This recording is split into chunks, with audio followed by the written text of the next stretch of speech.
Hello, friends. Welcome back to Test Those Breasts. I'm Jamie Vaughn. Today, my guest is Kelley Miner. Kelley is a divorced mom to a 22-year-old daughter that just graduated from the University of Nevada, Reno. She has a bachelor's degree from Fresno State in journalism, specifically public relations. She has lived, worked, and volunteered in the Reno Tahoe area for over 25 plus years now. She was diagnosed with breast cancer in 2019. She was not very vocal about her diagnosis for the first couple of years because she did not want the attention that a cancer survivor label brought. But when she joined and became one of the original members of the Evoke Warriors, a local fitness and wellness program that helps cancer patients with confidence to fight back after a diagnosis on their journey back to health, she realized speaking up can help others through this difficult time.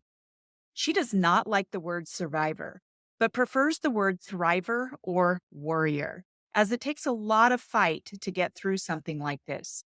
Survivor seems more of a passive label and doesn't do the journey justice.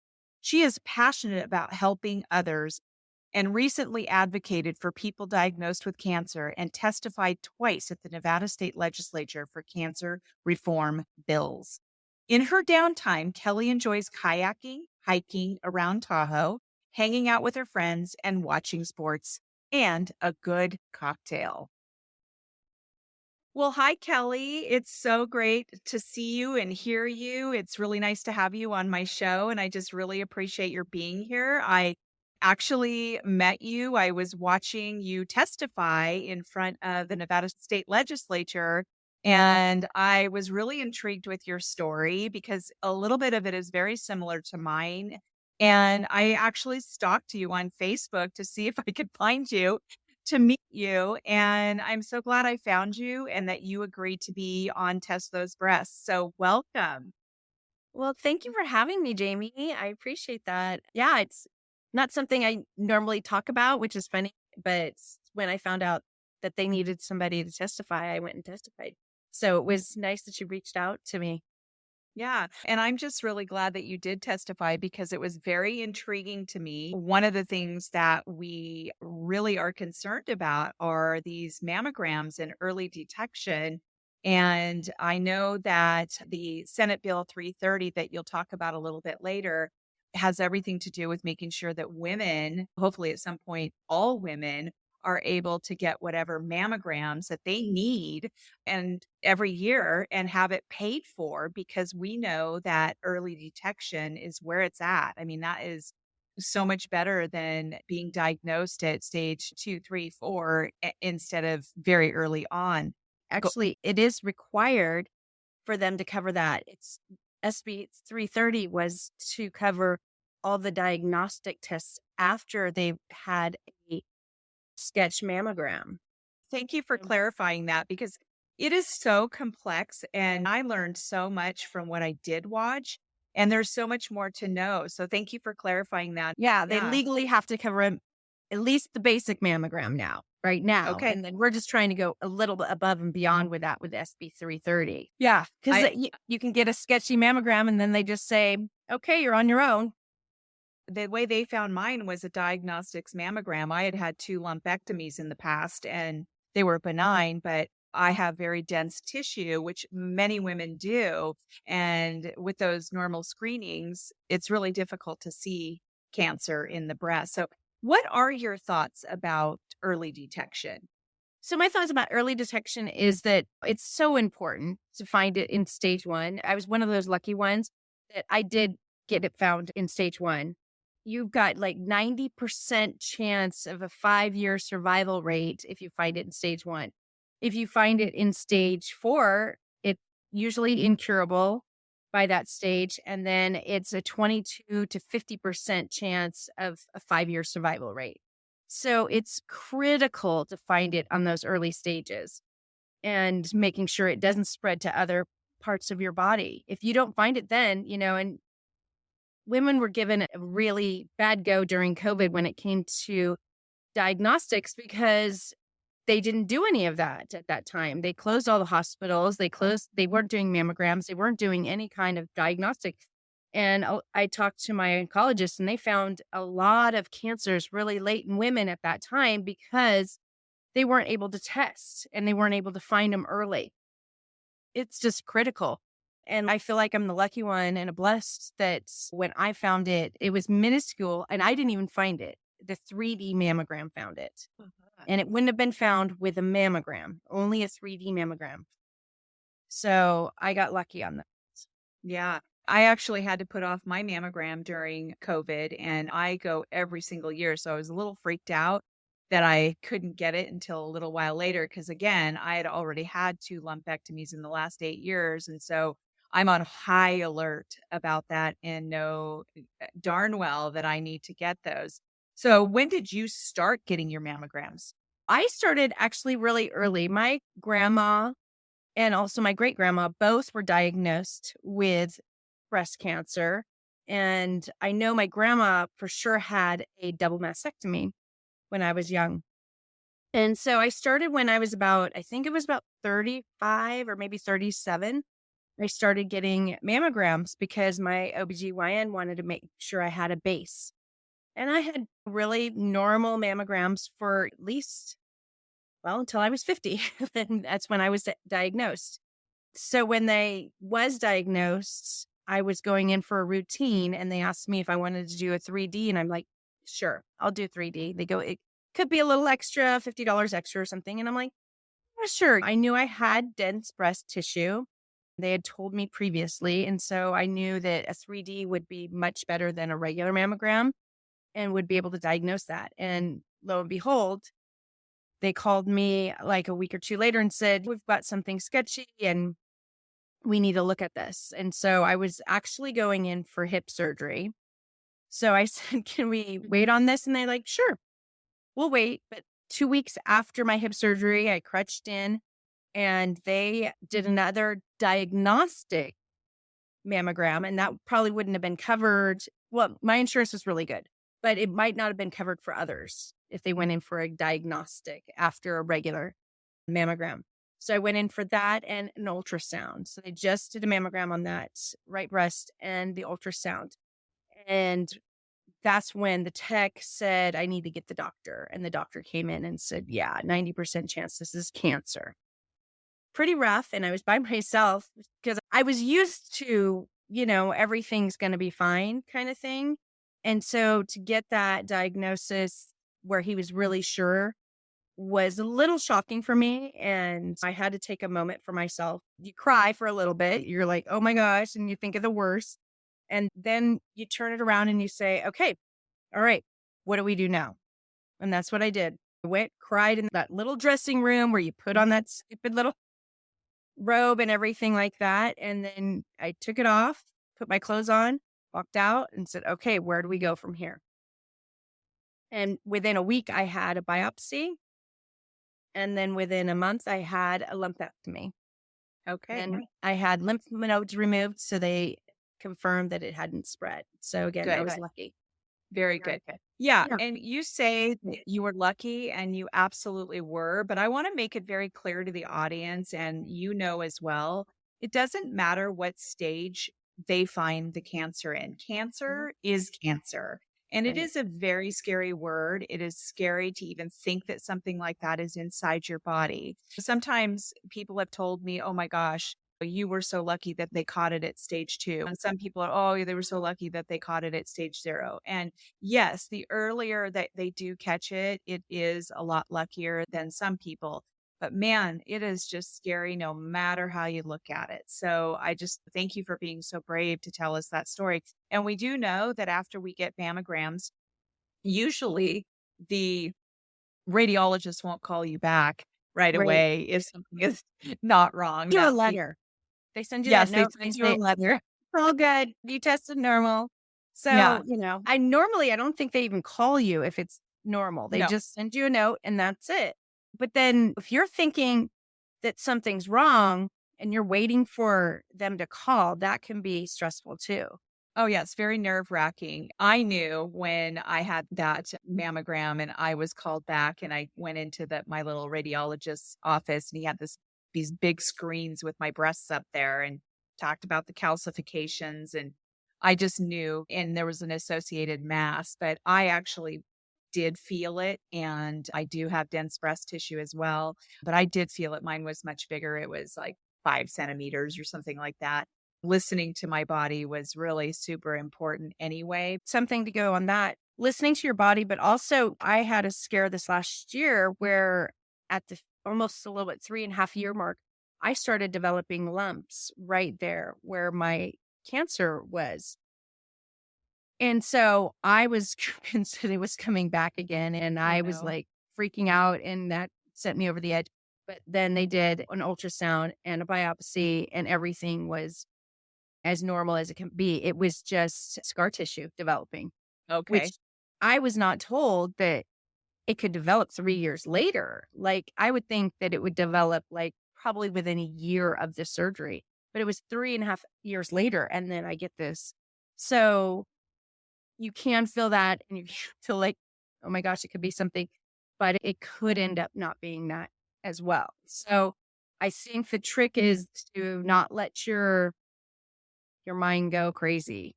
And that is something that really hard to control. Yeah. You have to have some support. And I only let a few people know at the beginning because I just didn't want a lot of questions and a lot of bantering, like, are you okay? And what's going on? And then you know how everybody looks at you. Everybody looks at you different. Mhm. You're the cancer person. Oh my gosh, she has cancer. When they do the little voice, and it's just like, dude, it's fine. It's okay. We're living with it and we're going to get through it. Yeah. So the mental aspect is huge. And that is the one that you have to really try to control your best because number one, stress is going to make it worse. Number two, your mind can lead you down the craziest paths and the scariest paths. Like, okay, especially with women in breast cancer, because you're like, okay, we're going to chop them off. Then we're going to have to get reconstruction. I really don't like the fake breast, but oh, am I going to do it? What am I going to do? There's just all that crazy stuff. And then, oh my gosh, well, what if it's spread? And then where is it gone? Is it gone to make my pancreas? Is it in my uterus? Where is it? So you've got to really tunnel vision, compartmentalize it to help yourself. And then And even if you don't have, Google stuff. ugh, yes. That was the one piece of advice I got at the very beginning. Do not Google stuff because you can get really into that rabbit hole and freaked out. So, yeah, I'm thinking that mental health is something that we really need to address and making sure that we're seeking therapy so that we can talk to someone and try to do some meditation, or there's so many different techniques that we can do. And I was definitely in a scary place when I was diagnosed, and it's been a very interesting, crazy journey. But yeah, I totally agree. I'm having a colonoscopy here coming up, my second one. And I'm like, oh my gosh, are they going to find something in there? And I've got to keep my mind manifest some positivity or something like that. well, Positive in a good way. yeah, and colonoscopies, I had my colonoscopy right after I was during COVID, and it was right after my breast cancer, and they did find one or two polyps that were Polyps. precancerous. And but they just removed them. Yep. So that's the nice thing about a colonoscopy. They can just come in and clear it out and take care of it right away. So Right. it's very preventable again. Yeah. I just think that sometimes when you have had cancer and you're going in to get another test, it's scanxiety and things Yeah. like that. So let's talk a little bit more about that dense breast tissue. Why is it important for women to know that? And I do want to go also back to a lot of women don't know the difference between breast cancer screening, a diagnostics mammogram, and a 3D mammogram. Can we talk a little bit about the importance for women to know that they have dense breast tissue? Yeah, I believe they did pass something where they have to let us know. They vacillate between so many ages now because it used to be like you need to start getting your mammograms at this age, it's this age, and this age. But you need to do what's best with your doctor, and you Right. need to really communicate with your OBGYN or just GYN and make sure that they tell you all the information. Because a lot of times they will like skim over, okay, you're good. All right, move on. Sometimes you need to advocate for yourself and ask, do I Mhm. have dense breast tissue? And it just means it's just fattier and it's just denser and it's harder for them to see stuff. And so cancer can hide in there. And it's also statistically proven that women with dense breast tissues will get cancer. It's more prominent. If you have dense breast tissues, then you might have to be doing more mammograms. But again, that's with your doctor. You need to find out. And if you think there's something sketchy or something like that, or you don't agree with your doctor, then go to another one. Yeah, But I'm a huge advocate of advocating for yourself. I'm Mhm. kind of a pain in the neck to my doctors because I ask questions, I want clarification, I want a second opinion, things like that. I just really think that doctors are so busy. There's so many people with cancer right now, and things can be overlooked. I had to remind my doctor of things every once in a while. Keeping good notes, having that caregiver, that's one of the questions I wanted to ask you of why it is important to have someone at those appointments. What was your experience like? well, first of all, you think about the oncologists, the cancer doctors, it's routine for them to talk about it every day. This is something that they do every single day. So they may skip something or forget to tell you something. And if you're not asking the important questions, like what's my cancer? Where is my cancer? What's the survival rate of this? What's the treatment? If you're not asking all those questions, they might skip over it. And then you might leave the appointment and like, wait, what happened? I don't remember the answers. And so I always brought one of my girlfriends with me, which I was lucky because it was pre-COVID, because during COVID, nobody could go with anybody.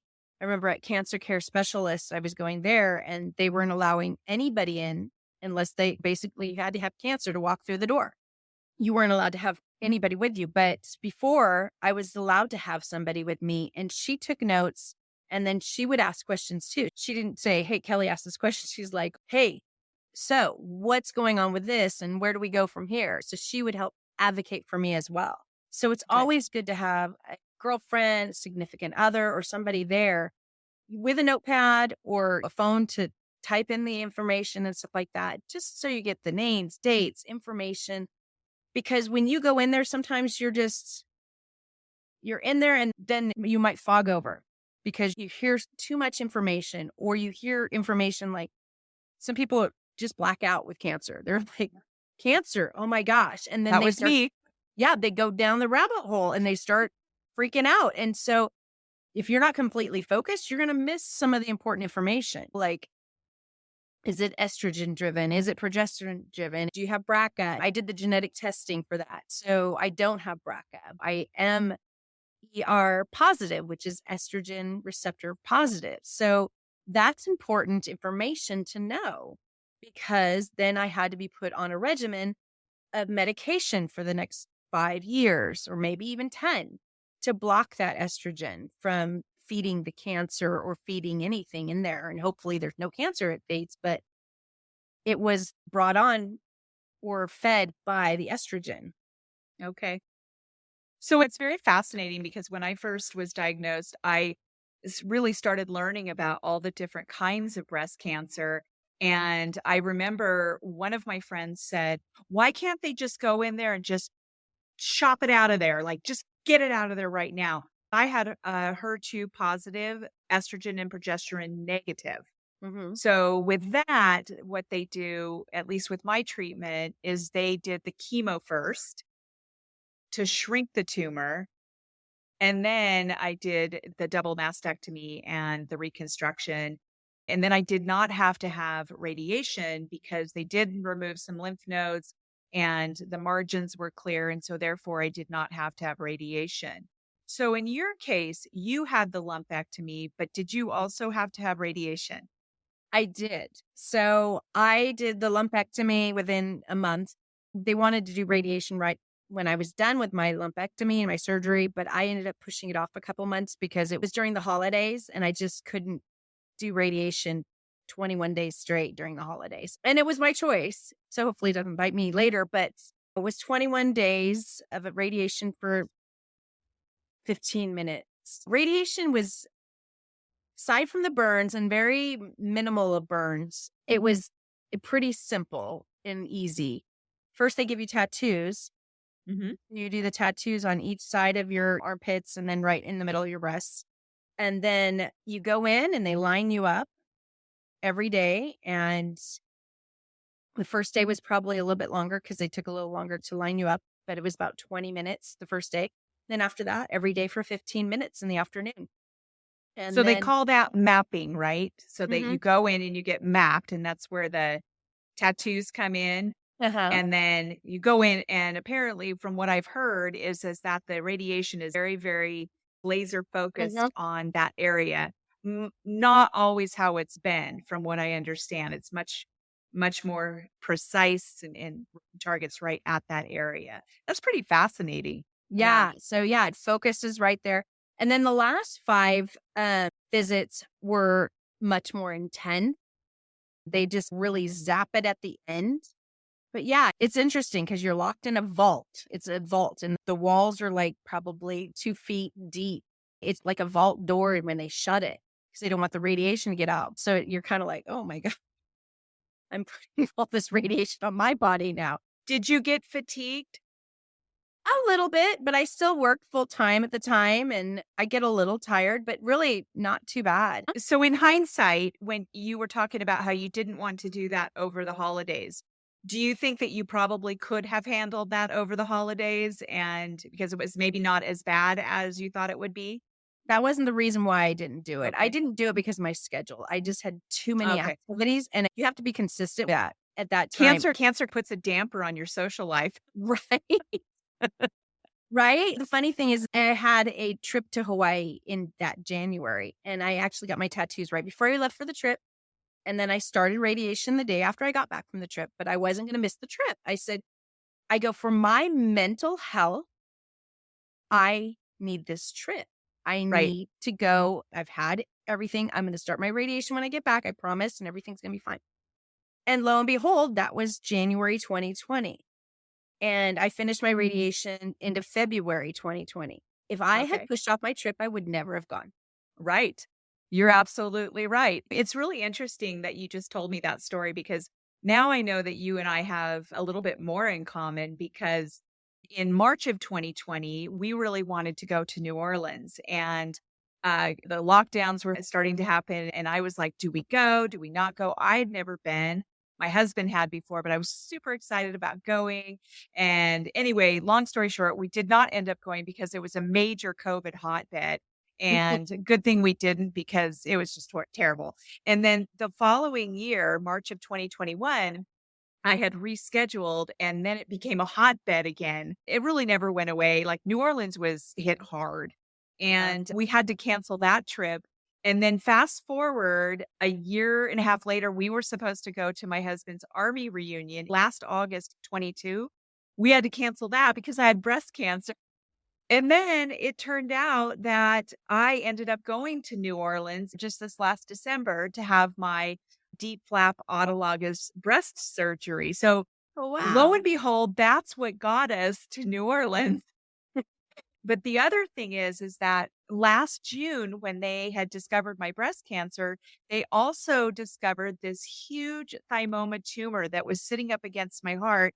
It was like in my thoracic cavity. And come to find out, that was causing this rare anemia that I developed through this whole entire journey. So we actually had a Hawaii trip planned for last October. And because of the chemo that I had to have and being in that situation, we had to cancel it. So I put it off to January.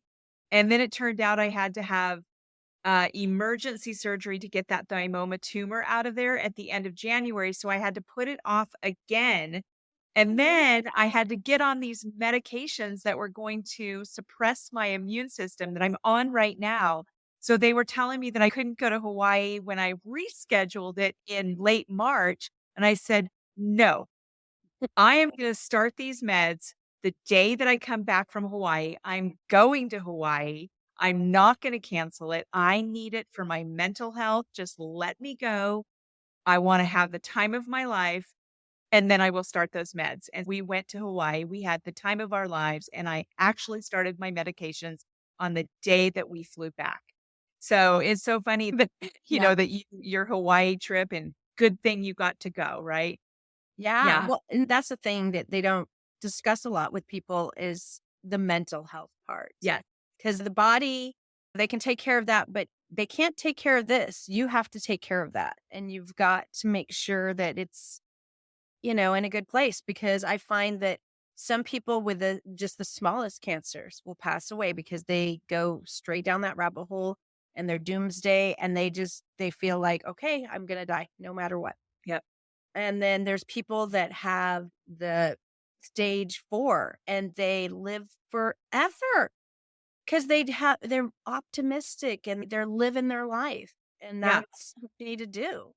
Yes. And thank you for saying that because I was going down that rabbit hole for a little while, probably for the first month that I was diagnosed. And then I woke up one night and I was like, okay, I got to figure something out. I got to change this. I got to turn this bus around and I've got to figure out how this whole entire journey is going to go down because I can't go down this road that I've been going down. And that's when I really reached out and became a lot more open. And I know that you were very secretive about your cancer, and everybody is completely Mhm. different, and everyone gets to handle their situation in the way that they see is best for them. So that's one of the reasons I really appreciate your being open enough to let me stalk you on Facebook and message you and then opening up to me. And I'm very grateful that you are part of advocating for the mammograms and with the Senate Bill 330. I know that a lot of states have already passed that.